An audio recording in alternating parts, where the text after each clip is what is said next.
अब हम बात करेंगे रिवर्स कार्ड की। रिवर्स कार्ड, कई टैरो कार्ड जो होते हैं वो रिवर्स कार्ड को भी रीड करते हैं, बट मैं यहाँ पे रेफर करूंगी कि हमें रिवर्स कार्ड क्यों रीड करना। क्योंकि टैरो के माध्यम से हम लोगों को गाइड करना है, लोगों में भ्रम फैलाना नहीं है। अब यहाँ पे इसका एक सिंपल सा एक एग्जांपल देंगे कि अगर हम कोई बुक उठाई और गलती से आपने उसको उल्टा उठा लिया, तो क्या आप उल्टा उसे पढ़ने लग जाएंगे? आप क्या उसे सीधा नहीं करेंगे? तो आप उसको सीधा करके ही रीड करोगे। तो यहाँ पे मैं एक और एग्जांपल देती हूँ। अगर आप किसी रिलीजियस बुक, गीता, बाइबल, कोई भी आप बुक उठाओगे, बाई चांस गलती से आपने क्या उसे उल्टा उठा लिया, तो क्या आप उसे उल्टा रीड करोगे? कभी भी कभी नहीं करोगे। आप उसे सीधा करोगे, फिर आप उसे रीड करोगे। तो टैरो कार्ड में ऐसा क्यों? तो बहुत से लोग होते हैं जिनको रिवर्स कार्ड सीखने की इच्छा हो जाती है, बट रिवर्स करे ही क्यों? अब मान लीजिए अगर मैंने एक कार्ड उठाया और गलती से वो उल्टा हो गया, तो क्या मैं इसे सीधा नहीं कर सकती, सीधा नहीं पढ़ सकती? मैं पढ़ सकती हूँ इसको सीधा।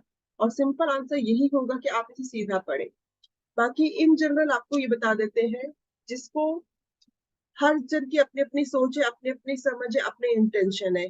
इसको उल्टा ही पढ़ना है तो उसके लिए सिर्फ मैं इतना बताऊंगी कि मान लीजिए कोई कार्ड आया, अब मान लीजिए ये बहुत पॉजिटिव है, तो ये अगर रिवर्स आ जाता है तो इसकी पॉजिटिवनेस कम हो जाती है, यानी कि 80% कम आ जाता है। इसी तरह से कोई नेगेटिव कार्ड आ जाता है और वो रिवर्स आ जाता है तो इसकी नेगेटिविटी और ज्यादा हो जाती है। ध्यान रखना है, नेगेटिव कार्ड में, नेगेटिव कार्ड अगर रिवर्स आए तो नेगेटिविटी बढ़ जाती है, बढ़े हुए बताता है।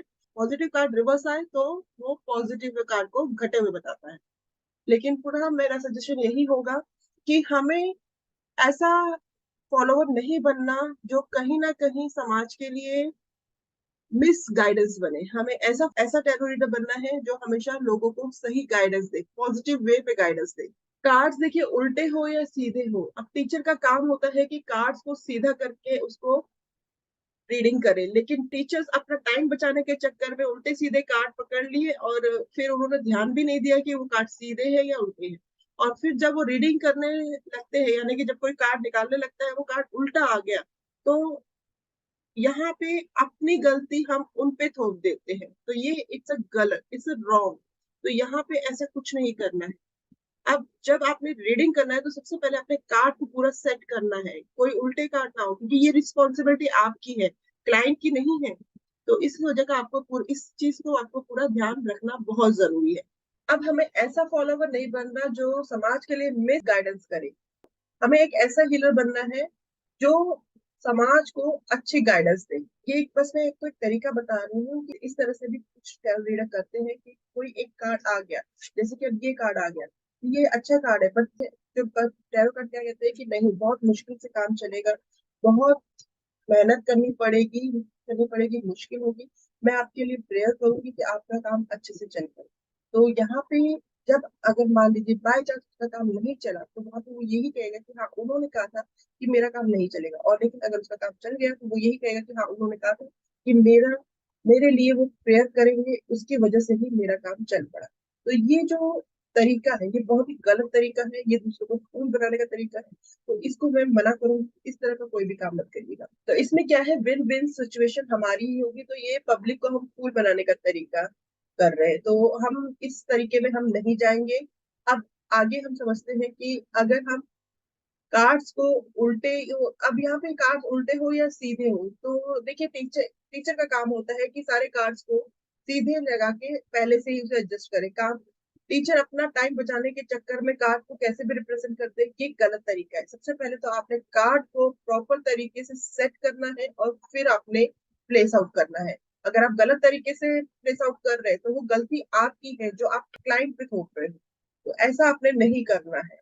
अब जब मेरे सामने कोई क्लाइंट आया, बाय चांस उसने कहा कि मुझे 1 करोड़ की प्रॉपर्टी देना है, तो हम अपने ईश्वर को प्रार्थना करेंगे, या तो आप हमें खुद आके बता दीजिए कि क्या इसे वो प्रॉपर्टी खरीदनी चाहिए, नहीं तो इन कार्ड के माध्यम से मुझे गाइड कर दीजिए कि मैं इसे क्या बताऊं।